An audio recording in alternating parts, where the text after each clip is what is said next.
Hi, I'm D, and welcome to D Stream TV. I've been checking out the Stellar Blade demo, and I think the game could be something special. After playing through it several times, I have to say it has a fully polished combat system.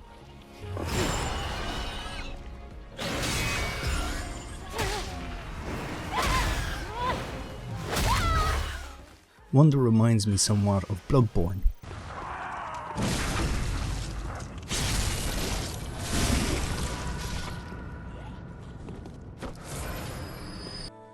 The art and design setting also reminds me of Death Stranding at times. If you engage your suspension of disbelief, the story world and characters have echoes of a vast, surreal, post-apocalyptic setting.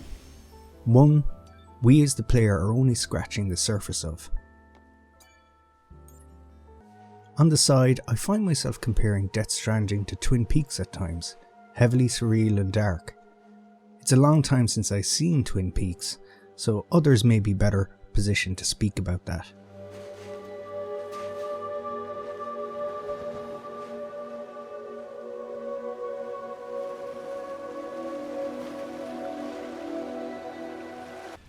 Although Stellar Blade doesn't lean as far into those surreal themes, it does manage to portray the scale and scope of its post-apocalyptic setting in a similar way.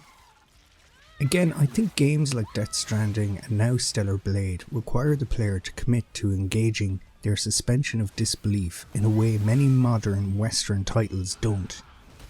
Some players will find this jarring and won't, and may even drop off.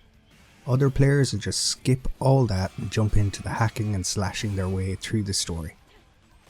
For that latter group, I think the combat stands up enough to keep the players engaged. So let's take a look at the combat system, and here's where I think the game has something very special. I'd like to return for a moment to From Software's cult classic Bloodborne. A game that had a visceral, gratifying combat system. A skill-based system that rewarded the player for taking chances. You had a vast arsenal of weapons to choose from, but with limited movesets. Some weapons were better for certain situations, but it's perfectly viable for the player to pick one favourite weapon, upgrade it, and use it all the way to the end of the game. The combat system consisted of satisfying combinations of attacks, blocking, and parries. Where Bloodborne achieved this through a limited moveset with lots of weapon choices, Stellar Blade succeeds in doing the same, but with a massive moveset and fewer weapons.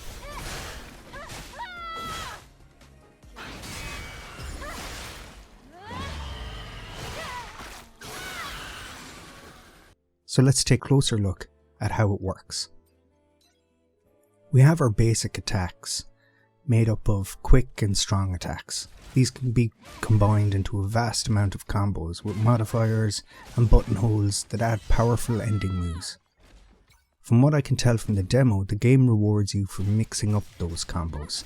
I can't be 100% sure, but I think if you keep spamming the same combo, you earn less skill points. Next we have beta skills. These are more powerful attacks that consume beta energy, so insert joke here. Best used for delivering damage to stronger enemies and bosses. It's nice to have a meter fully charged before entering boss fights, so you may find yourself using these skills sparingly at first, but don't be afraid to break them out when you get into trouble. The next layer in the system are burst skills. These abilities allow you to evade strong enemies and give you an opening to counter and punish. These are Perfect Dodge,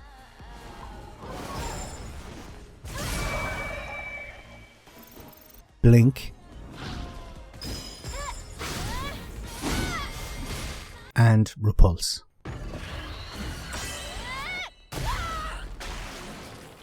These two can be upgraded and expanded using skill points.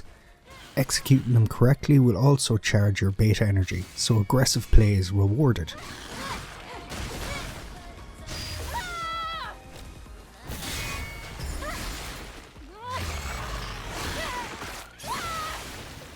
There's also ranged attacks, but they're not in the demo, so we won't mention them here. There are 2 locked ability trees in the demo, It's likely one of these will be ranged weapons and the other is still a mystery until launch, but it'll be cool to see what they do with it. With everything we see so far in the demo, we have a fully formed combat system as it stands. Don't be afraid to lower the difficulty level of the game. And the game also has an area where you can practice new skills, even those you haven't unlocked yet. I've taken advantage of this many times when I was unsure how to use them in game. So I think the combat system is awesome and will lead to some intricate and engaging gameplay. One I haven't seen executed as well since Bloodborne.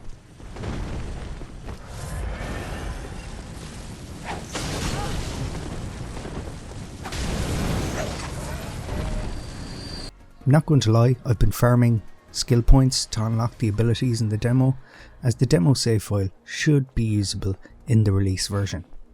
There are some things I don't like. Swinging from pole to pole and platforming can be clunky at times.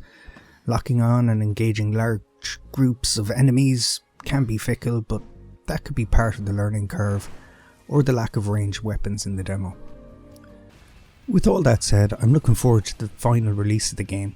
I think the game will be one of those kind of classics.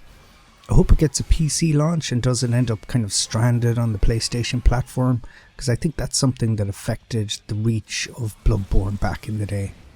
So have you checked out the demo? Are you going to wait for a PC release maybe later on? Let me know in the comments. Thanks for watching. You can check out my past live streams on my second channel, and you can catch up with streams live on Twitch. Take care, and I'll chat to you all again soon.